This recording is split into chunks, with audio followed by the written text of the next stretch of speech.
One of the biggest mistakes that I see people make when it comes to transitioning the rabbits to their new homes is oftentimes transitioning it all at once right before they leave. So one of the main things that I've always done when I'm getting younger babies like this ready to go to their new home is often it starts 2 or even 3 weeks before they are old enough to leave. Because if you start doing all of these changes too quickly right when they leave, it's no wonder that they get stressed and they either don't transition well to their new home or even die, because rabbits don't handle change or stress well. So the number one thing that I start with when it comes to transitioning them to leaving is I watch the mom's behavior with the litter. And this is where a lot of people let their emotions take control over here. And they put their own emotions to it, or they think that they are like dogs, like rabbits are like dogs, and they're not. Rabbits are a solo, more loner type animal, and so it's their natural inclination to start pushing their kits or their offspring off a lot sooner than puppies or than dogs, or like, we have kids with us 18 plus years, and we're still emotionally attached to them after that. You cannot put your emotions into this first, number one. And then once they are done nursing, I watch mama's behavior towards them, and I'm watching for her being grumpy with them or pushing them off or laying down, or if they're on her, is she getting stressed? Is she just like wanting out of the chaos? And normally litters are done nursing by 4 weeks. They should be solidly done. Are you going to have some of them sneaking a nurse, or some moms that just don't care, or some does that just don't care? Yes, but they should be done and on solid food by 4 weeks. And once I know that these guys have transitioned over, this is a 6-week-old French lab. So he has been on solid food for at least 3 to 4 weeks. I usually let them test it out around 2.5 weeks just to see if they're hungry, because that's when mom starts to reduce the amount that she's feeding them. So you don't want them to starve. And then if they're starving and are like ready to eat it, then you know that you need to make it available to them. If mama is starting to look all stressed and the litter is on solid food, I'll remove her first, ideally around 5 to 6 weeks, if I can get her to tolerate it that long. And then I'll let them go for about a week without her, but still the group of them together. This guy is still with 5 total, 4 other siblings, and they're all Vex. So it's good for the Rabbitry, for the business, because I get a lot of people want pets, but the boys, a group of them together, they start getting real dominant real fast. But girls are just as bad. So don't let a wide mix make you think you can just ignore it. So then once they are like 6 weeks old, I will start to really watch for dominant behavior. And a lot of it starts with heavy grooming or occasionally just nipping on the fur. But that's the first sign I'll watch. And then I'm going to take you out and show you the cage, but you will see tufts of fur on the ground underneath. So that's another sign that they're squabbling when you're not looking. So looking at his top of his fur, see how this top is really smooth, and then over here it's a little bit rougher and more kind of wild. So that tells you he's starting to change it over here, but somebody is fussing at him right here. It's grown out a little bit, but you might notice like a certain area has just been burp, like somebody fussed at it. And then another one is check their whiskers. If some of them are shorter, his look fine. But when they're really starting to fuss at each other, their whiskers will be nipped short, usually around here, because, when they're coming at each other's face, that's what they start to do. But yeah, here's a good example right here. It's where it's super long. On this side, right there, he's not holding still. This whole litter is not wanting to cooperate. You can see a little bit long there, but then just right across the shoulders, he's definitely been getting bossed. And then another behavior you'll see is humping. If they are doing that, that's how rabbits boss and dominate each other. So I did catch, I don't think it was him, but another one, he was on top of him, humping him. So that's another dominant behavior. So they're all nice, cute, and cuddly right now, but underneath the hutch, you can see tufts of fur right here. So that tells me somebody's been fussing. They look all sweet now, but when they have the mood. So here's the main reason, other than obviously the fussing, that I don't keep them together. I keep the distance or the time that they're together as short as possible, because number one, they're going to start exhibiting aggression behavior towards each other. And then I've had does as young as 9 weeks old break skin. She bit the upper lip and tore the ear of her sister, and it was just 2 does that had been in a litter together. And I separated the bucks and the does, and the 2 girls were still together because it was taking a while for the people to come pick them up. And sure enough, they were starting to fuss, and I just didn't have an extra cage to separate them, and they fought and damaged each other. So I had to basically they were going to 2 separate people, so I had to go to them and be like, explain what happened. and really, it's not on me, but it's still, people just don't understand that these days.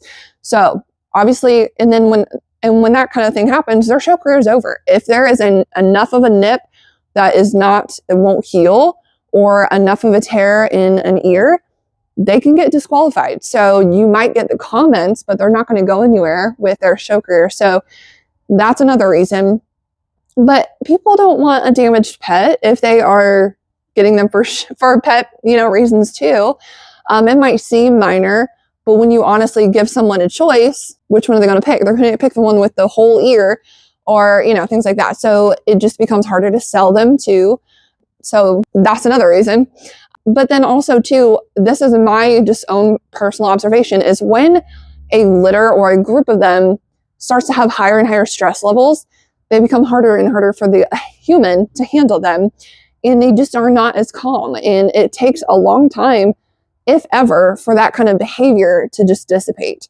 And so that's just another reason why I first bring the mom out, see if that reduces some of the stress, and then separate them a little bit at a time. So that group is not quite 7 weeks. So they're like 6.5 weeks old. They are leaving. I've got 3 of them set to leave on the very Sunday they're allowed to leave. So as soon as they turn 8 weeks. So I've got a 3-hole hutch outside that I keep for these purposes only. So I don't fill it, don't put keepers in it. When these kinds of behaviors are starting to happen, I put them in their own cages, and that way they can learn to get along without their litter mates with them. So that starts to allow the behavior to start to settle down a little bit. And then they start getting their engagement practices out with a human and not with another pet or another rabbit. So here's another thing that I would warn you about, just because if you're like me, and like most of us, we don't have unlimited space.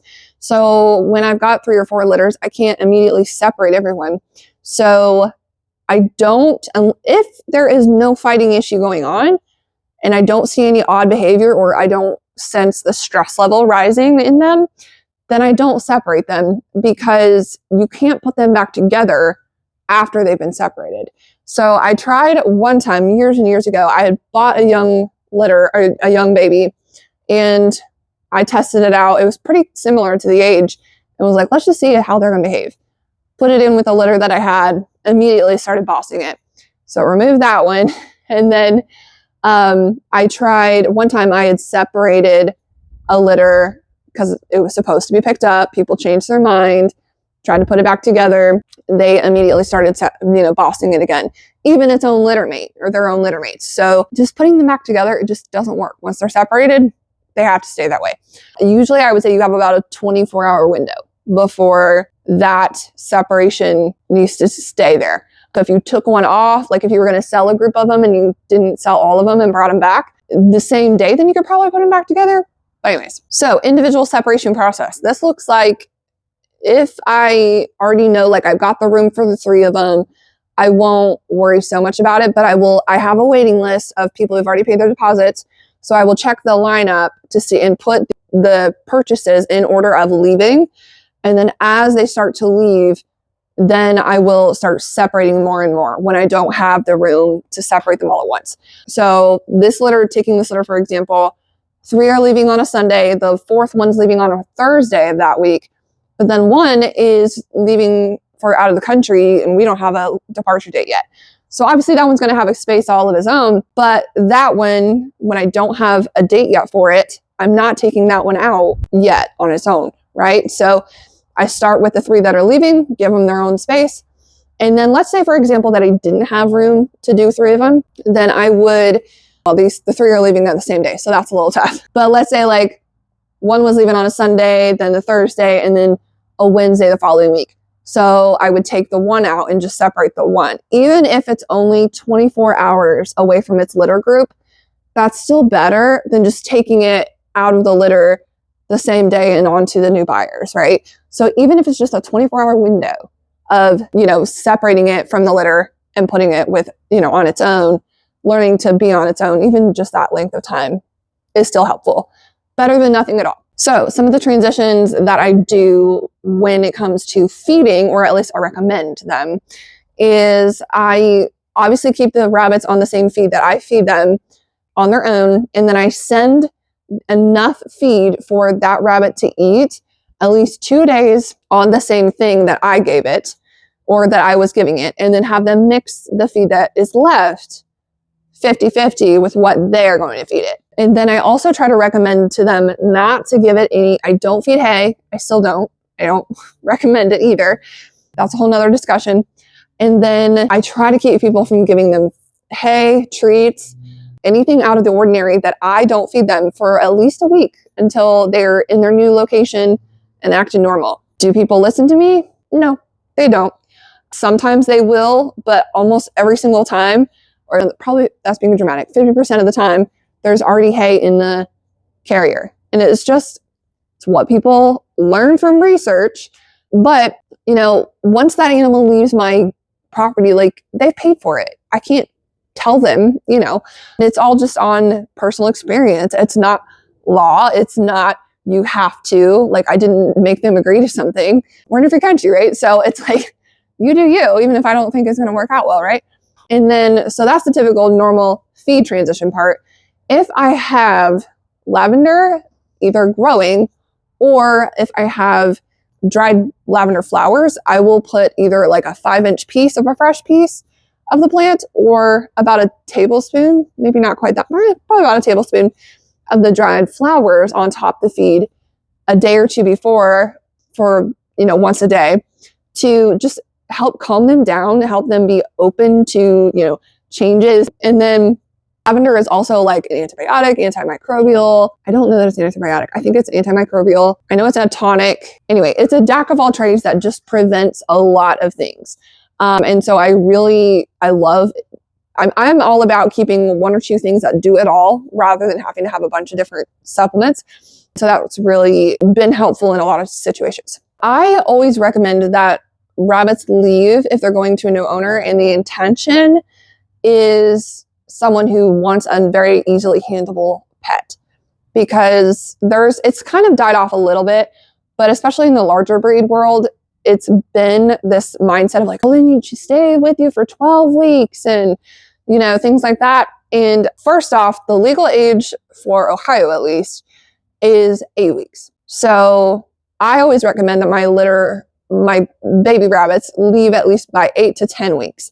It's for their own good as a pet owner, because if rabbits, they don't like change, like I've said. And so if the longer they're with me, the more they're used to me. And so when they are leaving me and going to you, it's just one more added thing of them going I don't like you that much, And so I've always had the rabbits that I've gotten past 12 to 4 months, or 12 weeks, which is 3 months, or 4 months old. They've never adjusted well to me. They almost always are a little on the grumpy side, are just go away. I don't like you that much, And it could be a combination of, I've got this process of separating them out and really reducing the stress levels, because a lot of breeders leave them all together. And I really think that's a big effect on their behavior towards people. And so all that to say, leaving them with the breeder or with you, if you are a rabbit raiser, allowing people or rabbits to stay with you longer does not serve the buyer. And so getting them to pick up the rabbit in a window that is where the rabbit is most impressionable on them will serve them a lot better, especially if it's a kid in a 4-H project or something to that effect. So that's why I think just that 8 to 10 week window is just the best option, especially if they want one that handles well.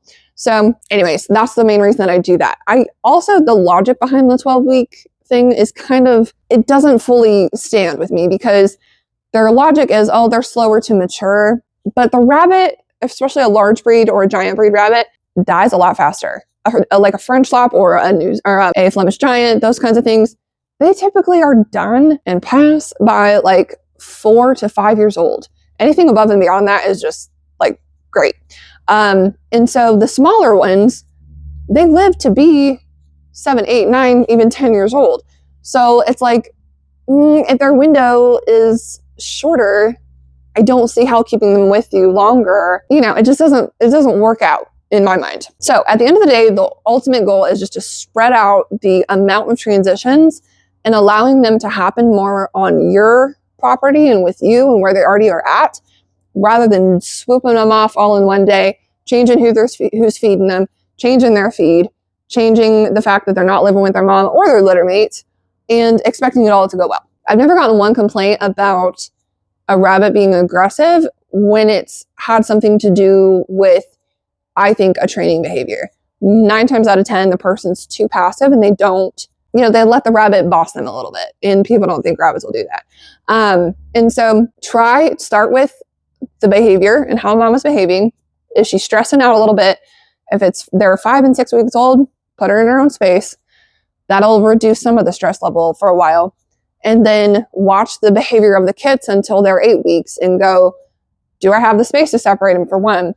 And then see who's leaving in time. If you've got them sold, separate out the ones that are leaving, and then wait for as long as you can, but don't allow damage to happen either. Is if they're not sold yet, my ultimate goal, even if they're not sold yet, is by 10 weeks I try and separate them. I'll do that, but that is pretty rare for me. It's pretty easy to sell them for obvious reasons. Cute, and I put in the work to market them as well. So some people don't agree with that, but that's okay.